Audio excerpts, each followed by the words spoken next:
যদি ইসলাম মানুষের কদর করে তাহলে এতে দাসত্বের ধারণা কেন?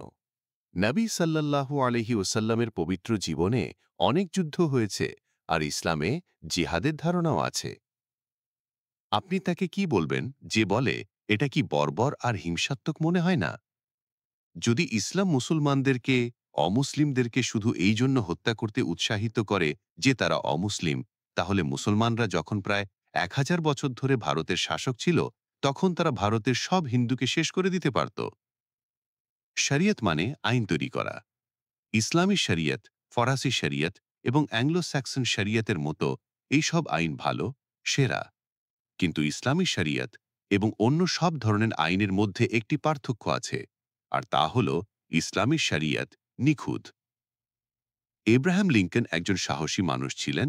তিনি একটি বিল স্বাক্ষর করেন। তিনি একদিনে একই সময় 4 মিলিয়ন দাসকে মুক্তি দেন। এর ফলে গৃহযুদ্ধ শুরু হয়। এতে আধা মিলিয়ন মানুষ মারা যায় এবং আধা মিলিয়ন পঙ্গু হয়ে যায়। ইসলাম মুসলিমদের হৃদয়ে মুক্তির ভালোবাসা ঢুকিয়ে দিয়েছে, কিন্তু ইসলাম এটা কিভাবে করেছে? খ্রিস্টধর্ম মূলত ভালোবাসা আর শান্তির বিষয়। মথি 5:39 আছে যে চোখের বদলে চোখের পরিবর্তে যে তোমাকে চড় মারে তার দিকে তোমার অন্য গাল ফিরিয়ে দাও। এর বিপরীতে ইসলামে কঠোর শাস্তির বিধান আছে। একজন খ্রিস্টান যিনি বলেন ঈশ্বর প্রেমময়, তিনি কেন ইসলামে তার বিশ্বাস পরিবর্তন করবেন? নম্বর ১। আর নম্বর ২ এটি হবে, ধরুন কোনো ডাকাত এসে রাত প্রায় ২টোয় দরজায় কড়া নাড়ে। তারপর সে দরজা ভেঙে ফেলে। আপনি তাকে নিশ্চয়ই বলবেন না যে, আসুন স্বাগতম, আপনি এই ঘরটি রাখুন, আমি আপনাকে অন্য ঘর দেখাই, আমার কাছে আর কি আছে। এক চড়ের পর অন্য গাল বাড়িয়ে দেওয়া এটা বাস্তবসম্মত নয়। বিশ্বে এইভাবে কাজ হয় না। যদি আপনি অন্য গাল বাড়িয়ে দেন, তাহলে পুরো বিশ্ব ডাকাত, চোর, ধর্ষক এবং আক্রমণকারীদের দ্বারা ভরে যাবে। এটা বাস্তবসম্মত নয়, কেউ এমন করে না। আমার মানে আমাদের দেশের নয়, আমি এই দেশের কথা বলছি। এই দেশের প্রতিরক্ষা বাজেট হল $800 বিলিয়ন। ধরুন যদি আমেরিকা অন্য গাল বাড়িয়ে দেয়, তাহলে চীন এবং রাশিয়া পুরো আমেরিকাকে দখল করে নেবে, তাই না? অর্থাৎ আমেরিকা পুরোপুরি শেষ হয়ে যাবে। কোনো পরিবারও অন্য গাল বাড়িয়ে দেয় না। কোনো ব্যক্তিকেও অন্য গাল বাড়িয়ে দেওয়া উচিত নয়। এটা বাস্তবসম্মত নয়, এটা বিশৃঙ্খলা সৃষ্টি করবে, আর সব ভালো মানুষ শেষ হয়ে যাবে। শরিয়াত মানে আইন তৈরি করা। ইসলামিক শরিয়াত, ফরাসি শরিয়াত এবং অ্যাংলো স্যাক্সন শরিয়াতের মতো এই সব আইন ভালো, সেরা। তারা মানুষকে তাদের অধিকার দিতে চায়। কিন্তু ইসলামিক শরিয়ত এবং অন্য সব ধরনের আইনের মধ্যে একটি পার্থক্য আছে, আর তা হল ইসলামিক শরিয়াত নিখুঁত। এটা ত্রুটিহীন। কেন? কারণ প্রতিটি ব্যবস্থায় তার প্রতিষ্ঠাতার বৈশিষ্ট্য পাওয়া যায়। মানুষের তৈরি আইন সুন্দর হতে পারে, কারণ মানুষ নিজেই সুন্দর হতে পারে। কিন্তু যে শরিয়াত আল্লাহ তৈরি করেছেন সেটা নিখুঁত, এতে কোনো খুঁত, কোনো ভুল নেই। অনেক সময় মানুষ মনে করে যে তারা আল্লাহর চেয়ে বেশি বুদ্ধিমান। তারা নিজেদের আইন ও নিয়ম নিয়ে আসে এবং তা করার পর তারা ব্যর্থ হয়। সুতরাং আল্লাহর কথার থেকে ভালো কিছু নেই। এটা আমার নিজের মানে, আমি যদি অমুসলিম হতাম এবং ইসলামের সম্পর্কে আমি যা পড়েছি তা সব পড়তাম, তাহলে অনেক কিছুই আমাকে ইসলামের দিকে টানত। এর মধ্যে একটি হলো শরিয়াত। কখনো কখনো আমি এই উদাহরণটি দিই। আমি মার্শফিল্ড, উইসকনসিন গিয়েছিলাম। সেখানে একটি মসজিদ ওপেন হাউস ছিল। একজন মহিলা আমাকে একই প্রশ্ন করেছিলেন যে, ডক্টর সাবিল, আপনি যেমনটা বলেছেন যে ইসলাম সুন্দর, তাহলে আপনার ওই শরীয়তি শাস্তিগুলো এত কঠোর কেন? আমি তাকে এই উদাহরণটি দিলাম। এই দেশে প্রতি বছর ধর্ষণের রিপোর্ট করা ঘটনার সংখ্যা 93,000। এইগুলি শুধুমাত্র সেই ঘটনা যা রিপোর্ট করা হয়েছে। এই পরিস্থিতিতে তারা জেলে থাকবে একজন বন্দী হিসাবে গড়ে 5 থেকে 7 বছর পর্যন্ত। আর তারপর তারা বাইরে চলে আসে। সমাজের সঙ্গে আপোস করতে হয়। ভুক্তভোগী মহিলা ভয় পেতে থাকবে যে সে যে কোনো সময় আবার তার উপর হামলা করতে পারে। এখন সমাজের শান্তি কোথায় গেল? সমাজের ন্যায় বিচার এবং সেই মহিলার সুরক্ষা কোথায়? যখন সেই কয়েদি জেলে থাকবে, অর্থাৎ ধর্ষক যখন জেলে থাকবে, তখন তাকে খাবার কে দেবে? তাকে আশ্রয় কে দেবে? তাকে জেলের সমস্ত সুযোগ সুবিধা কে দেবে? নিউ ইয়র্ক রাজ্যে প্রতি বছর প্রায় $90,000 খরচ হয় করের টাকায়। আমার করের টাকা, মানুষের করের টাকা, তাই না?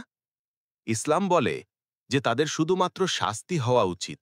আর যদি এই শাস্তি প্রকাশ্যে দেওয়া হয় এবং বাকি সমাজ দেখে যে সেই ব্যক্তি শাস্তি পাচ্ছে, তাহলে সেই সম্ভাব্য ধর্ষক বা অপরাধী বা চোর, যে ধর্ষণ, হত্যা বা অন্য কিছু করার পরিকল্পনা করছে, সেই ভাববে যে যদি আমি এমন কিছু করি তাহলে রাষ্ট্র আমার সাথেও একই রকম আচরণ করবে। তাই ইসলামে শাস্তি অপরাধ প্রতিরোধের জন্য এগুলি কার্যকর। এমনকি যদি আপনি কোনো ইসলামিক বা মুসলিম দেশের সঙ্গে তুলনা করেন, তাহলে আমি বলতে পারি যে সেখানে ধর্ষণের ঘটনা খুবই কম। হত্যা, লুটপাট, মাদকদ্রব্য এবং হামলার ঘটনা এমন দেশের তুলনায় অত্যন্ত কম, যেখানে এমন কোনো প্রতিরোধ ব্যবস্থা নেই। এটা একটা অলৌকিক ঘটনা। আমরা এটাতে কোরআনের আইনের অলৌকিকতা বলি। কেন?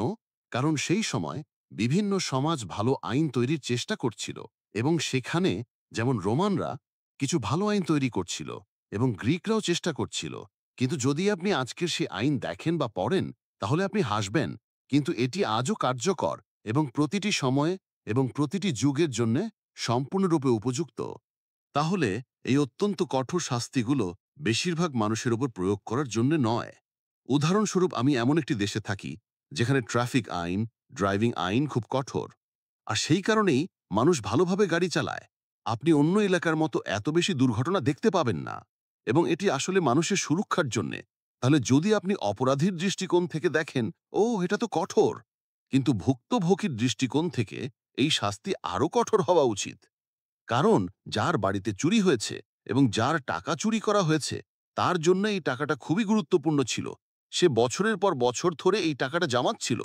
সুতরাং যখন কেউ পরোয়া না করে ঘরে ঢুকে টাকা চুরি করে মাবক কেনার জন্যে, তখন চুরির দৃষ্টিকোণ থেকে যারা বলে যে এটা খুব কঠোর, তারা চোরের প্রতি সহানুভূতি দেখাচ্ছে, ভুক্তভোগী ব্যক্তির প্রতি নয়। তারা বলে, তোমরা কেন ব্যভিচারের শাস্তি দাও? ঠিক আছে, আর তোমরা কেন তাদের মৃত্যুদণ্ড দাও? কেন? আপনি কি জানেন কেন পশ্চিমে মানুষ বলে এটা বর্বর বর্বর? কিন্তু আপনি কি জানেন যে ব্যভিচারের কারণে কত খারাপ জিনিস ছড়িয়ে পড়ে? দেখুন, ইসলামে ব্যভিচারের বিরুদ্ধে এমন আইন আছে যা প্রমাণ করা কঠিন। আপনার 4 জন সাক্ষীর প্রয়োজন যারা পুরো ঘটনাটি নিজের চোখে দেখেছে।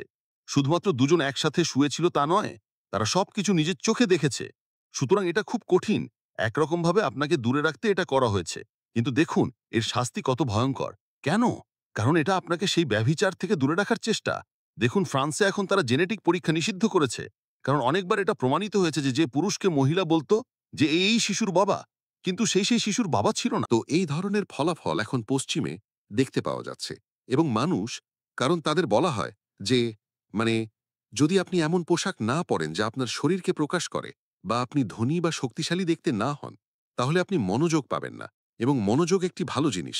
আপনি অর্থ উপার্জন করতে পারেন, মনোযোগ এবং সম্মান পেতে পারেন। তাই সবাই মনোযোগ পেতে চায়। তাই তারা এমন পোশাক পরবে যা তাদের মনোযোগ আকর্ষণ করবে। এবং প্রতিদিন আপনি ব্যভিচার এবং আপনার সঙ্গীর প্রতারণার বিজ্ঞাপন দেখতে পাবেন। এবং তারপর তারা অবাক হয় যে অশ্লীলতা এবং প্রতারণার হার এত বেশি কেন। পশ্চিমে এখন বিবাহ বিচ্ছেদের হার 50%। সুতরাং প্রতি 2টির মধ্যে একটি বিবাহ বিচ্ছেদ হবে। তারা অবাক হয় যেটা কেন। মানুষ তাদের জীবন সঙ্গীকে বিশ্বাস করতে পারে না। তারা একে অপরকে বিশ্বাস করতে পারে না। তারা সবসময় চিন্তিত থাকে এবং উদ্বেগের শিকার হয় যে হয়তো আমার স্বামী বা স্ত্রী আমাকে ঠকাচ্ছে। এটা পশ্চিমের পরিস্থিতি। এই সেই নামমাত্র সুখ যা এই স্বাধীনতা দিয়েছে। সবাই আতঙ্কিত, চিন্তিত, সুরক্ষিত নয়। নবী সাল্লাল্লাহু আলাইহি সাল্লামের পবিত্র জীবনে অনেক যুদ্ধ হয়েছে, এবং ইসলামে জিহাদের ধারণাও আছে। আপনি এমন লোকদেরকে কি বলবেন যারা বলেন যে এটা কি বর্বর আর হিংসাত্মক মনে হয় না? যখন মানুষ নবী সাল্লাল্লাহু আলাইহি সাল্লামের যুদ্ধের কথা বলে, তাদের যুদ্ধের সংখ্যার কথা বলে, পুরাতন টেস্টামেন্টে প্রায় প্রতিটি নবী যুদ্ধ করেছেন। হযরত মূসা, হযরত দাউদ এবং হযরত সুলাইমান আলাইহিস সালাম যুদ্ধ করেছেন, এবং এমন অনেক নবী আছেন। কোন নবী যদি যুদ্ধ করে থাকেন, তাহলে শুধুমাত্র এই কারণে তার নবুয়াত শেষ হয়ে যায় না, তাই না? সুতরাং নবী হওয়ার মানদণ্ড এটা নয় যে একজন নবী কোনো যুদ্ধ করেননি। ঠিক আছে, যুদ্ধ কখনো কখনো শান্তি এবং প্রতিরক্ষার জন্য খুবই জরুরি হয়। যখন নবী সাল্লাল্লাহু আলাইহি সাল্লাম মক্কা থেকে মদিনায় হিজরত করেন, তখন তিনি একটি ইসলামিক রাষ্ট্র প্রতিষ্ঠা করেন। তখন মুশরিকরা, মূর্তি পূজকরা, মক্কার কাফেররা তাদের মিত্রদের নিয়ে নবী সাল্লাল্লাহু আলাইহি সাল্লামের উপর হামলা করতে থাকে, ক্রমাগত হামলা করতে থাকে। কিন্তু সবচেয়ে বড় কথা হলো পৃথিবীতে অনেক আইন আছে। তাদের তুলনায় ইসলাম নৈতিক নির্দেশনা দিয়েছে, চমৎকার নির্দেশনা, ন্যায্য নির্দেশনা। যদিও আপনি যুদ্ধের অবস্থায় থাকেন, আপনাকে এই নির্দেশনাগুলো মেনে চলতে হবে। কোরআনের পারা নম্বর 2 আয়াত নম্বর 190 এর অনুবাদ হল, আল্লাহর পথে তাদের সাথে যুদ্ধ করো যারা তোমাদের সাথে যুদ্ধ করে, এবং বাড়াবাড়ি করো না, নিশ্চয়ই আল্লাহ সীমালঙ্ঘনকারীদের পছন্দ করেন না। সুতরাং যদি কেউ আপনার উপর যুদ্ধ চাপিয়ে দেয়, তাহলে আপনার জবাবে যুদ্ধ করার অধিকার আছে। কিন্তু এই যুদ্ধে আল্লাহ বলেন আপনাকে কিছু নির্দেশনা মানতে হবে, সীমা অতিক্রম করবেন না। তাহলে তাদের মধ্যে কিছু নির্দেশনা আপনাকে বলি। আল্লাহ কোরআনে পারা নম্বর 5 আয়াত নম্বর 32 ফরমান, একজন নির্দোষের জীবন নেওয়া পুরো মানবতার জীবন নেওয়ার সমান। সুতরাং যুদ্ধের সময়ও আপনি মহিলা ও শিশু বা নিরস্ত্র ব্যক্তিদের ক্ষতি করতে পারবেন না। এটি একটি নির্দেশনা। ইসলামে কোনো কার্পেট বম্বিং নেই, না কোনো হিরোসীমা বা নাগাসাকি আছে ইসলামে। মানে ইসলামে গণহত্যা নেই, যেমন কিছু দেশ করছে। এবং আমরা বেসামরিক জনগণের সম্পদও ধ্বংস করতে পারি না। ফসল এবং প্রাণীর সম্পদ, বিদ্যুতের সম্পদ, ইন্টারনেটের সম্পদ। এবং অবশেষে যদি শত্রু বলে যে আসুন শান্তির চুক্তি করি, যদি তারা অস্ত্র ফেলে দেয় এবং শান্তির দিকে আসে, তাহলে কোরআন পারা নম্বর 8 আয়াত নম্বর 61 বর্ণনা করে, তোমরাও শান্তির দিকে ঝুঁকবে। আপনি শান্তির জায়গায় তাদের পিছে গুলি চালাতে পারবেন না। অন্য যুদ্ধের তুলনায় আমি আপনাকে একটি উদাহরণ দিতে পারি। দ্বিতীয় বিশ্বযুদ্ধের উদাহরণ নেওয়া যাক। দ্বিতীয় বিশ্বযুদ্ধে হতাহতের সংখ্যা 60 মিলিয়ন, 6 কোটির কাছাকাছি ছিল, কারণ মারা যাওয়াদের বেশিরভাগই সাধারণ নাগরিক ছিল। ইসলাম এটি থেকে বিরত থাকে নৈতিক নির্দেশনার কারণে, এইগুলি সীমাবদ্ধতা। সুতরাং এইভাবে যদি মানুষ ইসলামের নির্দেশনা মেনে চলে, তাহলে সাধারণ মানুষের ক্ষতির পরিমাণ কমানো যেতে পারে এবং যুদ্ধ কমে যাবে, কারণ ইসলাম আমাদের কাছ থেকে চায় যে আমরা আমাদের প্রতিবেশীদের সাথে শান্তি, সম্প্রীতি এবং ন্যায় বিচারের সাথে জীবনযাপন করি, যার কারণে যুদ্ধ থেমে যাবে। সুতরাং আমরা অনেক উদাহরণ দিতে পারি। যদি ইসলাম উৎসাহিত করত মুসলমানদেরকে অমুসলিমদেরকে শুধু এই জন্য হত্যা করতে যে তারা অমুসলিম, তাহলে মুসলমানরা যখন প্রায় 1000 বছর ধরে ভারতের শাসক ছিল, তখন তারা ভারতের সব হিন্দুকে শেষ করে দিতে পারত, তাই না?